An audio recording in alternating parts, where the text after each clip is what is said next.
来关心咱国内本土天狗热的疫情是继续的炭烧。昨昏本土病例个新增加167例，主要病例拢是集中伫南部。你要开学啊，高雄市长陈其迈是亲身去巡视校园，监督防治工作。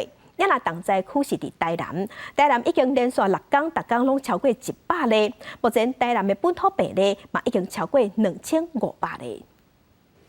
将环境用药倒入水沟，杜绝白板下生炭。运动场边的树坑也糊涂囤平，以免积水。特别开学，为着避免天狗的疫情伫校园扩散，高雄各校提早做好防治准备。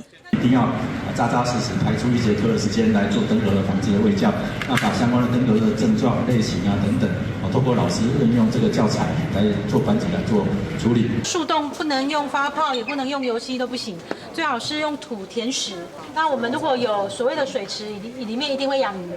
为便所教水池，高雄市长陈其迈28带队以确认校园防治状况。高雄天狗的病例数伫27突破100例，28各增加7例。高雄市府唔敢大意，连支队大寮等疫情热区进行环境大摒扫，清除垃圾点也一一采检排查，白芒藤生态馆。其实在这几天，那雨这种下停，那常常就已经完全清消，然后又下雨，又再来一次，这种可能会不断的一个反复，所以我们也针对一些热区，那持续的关注。工作人员对疫区做化学防治，天狗的疫情继续炭烧，28各增加167例本土病例，主要集中南部。